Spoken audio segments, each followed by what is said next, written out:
Welcome to the Carriker Chronicles, the People Show. Check the Post Nebraska Nation, brought to you by Nebraska Spine Hospital. I was just headed out the door to get my swole on when I found out that we officially have a new offensive coordinator and quarterbacks coach in Coach Mark Whipple, and a new offensive line coach in Coach Donovan Raiola. So, me getting my swole on is going to have to wait just a smidge. You're going to get the gun show here while I give my gut reaction. Now, Coach Mark Whipple, 64 years old, has over 40 years of coaching experience, 20 as a head coach in colleges such as New Haven, Brown, UMass. Now, his head coaching record, he has 137 wins, 103 losses. That's a .571 win percentage.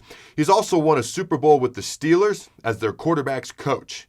He coached Ben Roethlisberger. They won that Super Bowl on February 5th, 2006.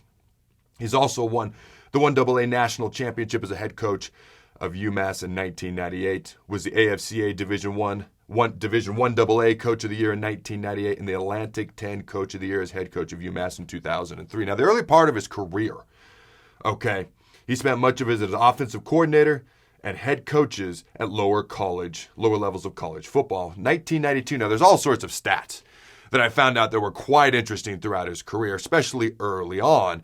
Like his team set Ivy League records and things of that nature. But this is the one that stood out to me the most. I didn't feel like, going through each and every single thing. Here's the one that stood out to me the most from early on in his career.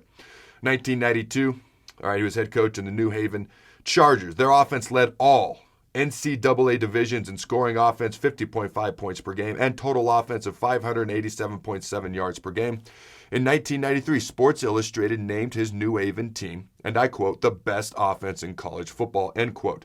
That year, they averaged 52.5 points per game and 557.6 yards per game. All right, now in the latter part of his career, he spent more time at higher levels. Pittsburgh Steelers, Philadelphia Eagles, Miami of Florida, Cleveland Browns. And a lot of those stops, he was the quarterback's coach and offensive coordinator most of the time. He did just finish off a 3-year stint as the offensive coordinator and quarterback's coach at Pitt. Now, I looked up their stats from this past season. Pitt had the number one scoring offense in the ACC, averaging 43 points per game, and the number 2 yards per game. They were number 2 in yards per game at 504.3 yards per game. They just won the ACC championship. And they're headed to a New Year's Six bowl game, the Peach Bowl, to play number 10, Michigan State. Now, offensive line coach Donovan Raiola, he's the younger brother of former Husker Dominic Raiola. He's actually a guy I played with and practiced against in Washington. I feel like every time they hire an offensive line coach, it's a guy that I know from a different perspective and or a different angle, whether it was Greg Austin, Donovan Raiola, than just about anybody else, so I can talk about him from a whole nother perspective because we've done one-on-ones against each other, Oklahoma drill, 9-on-7 team drills day in and day out, all right? He played at Wisconsin. I remember watching him in college thinking, why the hell isn't he in Nebraska? But alas, as a player, now he's here as a coach. But alas, he played at Wisconsin, started 39 games, was a team captain, an honorable mention all Big Ten. He was honorable mention 3 times. He started his coaching career in the collegiate ranks in 2014. He was an intern at the Hawaii football team 2015 and 16, grad assistant at Notre Dame, 2017 offensive line coach at Aurora University, 2018 to 2021, the assistant offensive line coach with the Chicago Bears. All right, now my official gut reaction to Coach Whipple. All right, it was definitely a name I had heard before. I was familiar with the name Mark Whipple, but I wasn't familiar with much about him or his background or what he had done or what he had accomplished. I got to be honest. When I first saw that he was hired, I was kind of like, okay. I don't want to say I was underwhelmed. What I was undereducated on what he had done, okay? Now that I have educated myself just a little bit more, I'm definitely more excited and cautiously optimistic. Okay, I mean, just look at his current quarterback that he just coached this past year up at Pitt. His name is Kenny Pickett, and he's one of 4 finalists for the Heisman Trophy this Saturday. All right, now Coach Whipple has a ton of experience. I mean, Frost was talking about wanting fresh and new ideas. He's going to have a wealth of ideas, no doubt about that. Frost also got someone who can run the offense for him. He wanted someone he could trust, someone he could turn the offense over to so Frost could step back and be the CEO. This is a guy you can do that with. Now, I have some question marks, right? I'm taking the kind of, I'm definitely more excited. I'm definitely cautiously optimistic, but I got some questions. Definitely some questions about this, and I'm taking more of a wait-and-see approach. Okay, one of the things I'm curious about is the fit. My initial thought was, is he going to be a little bit too pass happy here at Nebraska? All right, I was excited what we did with Logan Smothers that first half versus Iowa. I was excited with incorporating a lot more options, things we did throughout the season, things that Nebraska is known for, things that would make us unique, things that would give us niches when it comes to recruiting.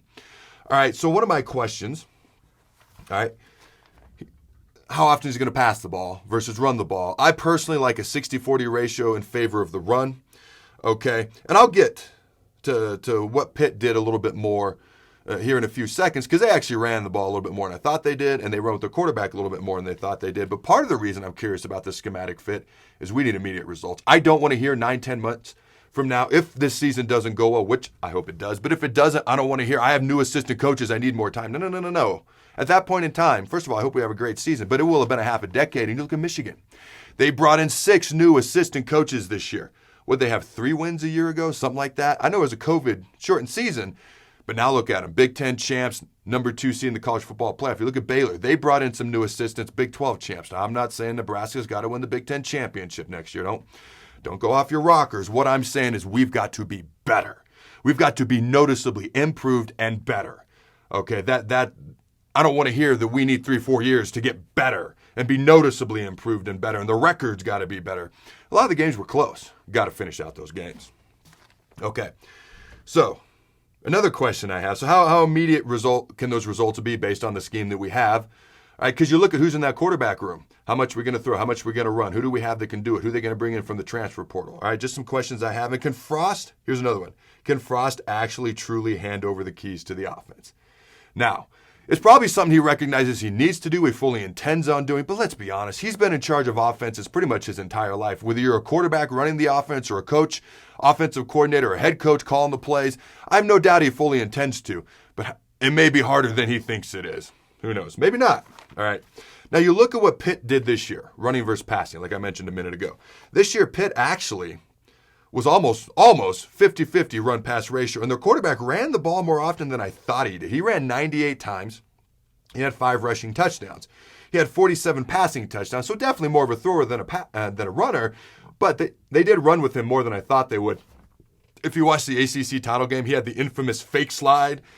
I don't know, what was his run, 50, 60-yard touchdown run. He fake slided and then went in for a touchdown. As a fan, I love that. As a defense player, I hate that. Well, what the hell's that? You can't do that. If we're gonna let you slide and not hit you, you can't fake slide and juke us out. But as a fan, I loved it. All right. So, some of the questions, once again, will the option be gone? Who fits in our quarterback room? Whatever it is we're going to do, who are we going to bring in to help it out? How much we're going to run versus pass? And he does run more than I thought he did initially. Again. All right. So, final thoughts here. Whipple won national championships at lower college football levels as a head coach. He won a Super Bowl championship as a quarterback's coach. He won an ACC conference title a year ago. But being in charge of an offense in the Big Ten and the SEC conference, as Coach Frost found out, it's a little bit different. How will that work? All right, Whipple definitely, like I said, I'm definitely more excited and more cautiously optimistic after educating myself on him than I was before, okay? Again, the question marks are the fit, okay? The fit schematically, Frost truly handing over the offense, especially if things don't go well early. It's going to be hard. His butt's on the line next year, and he knows that. Okay, I hope it goes well. Just to be clear, it's what I'm rooting for. Frost definitely got someone with a ton of experience, plenty of ideas, and that's been quite successful. How quickly can they have success at Nebraska? Okay, how quickly can they replicate some of that success he's had other places at Nebraska? And how will he be able to do it? How quickly can he do it? Also, basically, I'm not going too far one way or the other with this. At first, like I said, I was kind of like, I need to learn a little bit more about this guy. Now, I'm definitely more optimistic, but let me be clear. I'm taking a wait-and-see approach because there's things that excite me and there's question marks that I have all at the same time. I'm definitely taking a wait-and-see approach on this. Final thoughts and gut reaction to Raiola coming in. It's the first time he's been in this type of role at this level. He's intense and will preach physicality. He's a little bit more of an unknown. He's someone who definitely has young energy and should be hungry. Look at that Michigan staff that they brought in, all those assistants. They were young, hungry guys. There's definitely less info on him than there is Whipple. Maybe that's a good thing, maybe it's not. Again, I'm going to wait and see. These are just my initial thoughts and gut reaction. What I can tell you from playing with him and practicing against him is he's tough as hell. Let me know your thoughts. Hit me up in the comments below on YouTube, Facebook, Twitter. Check out the shows at omaha.com/Carriker. Throw the bones. Thanks again to our sponsor, Nebraska Spine Hospital. Ladies and gentlemen, when it's your spine, you do not want to mess around, and experience matters. That's why you can trust the experts at Nebraska Spine Hospital, the region's only spine-specific hospital. They are the best at what they do.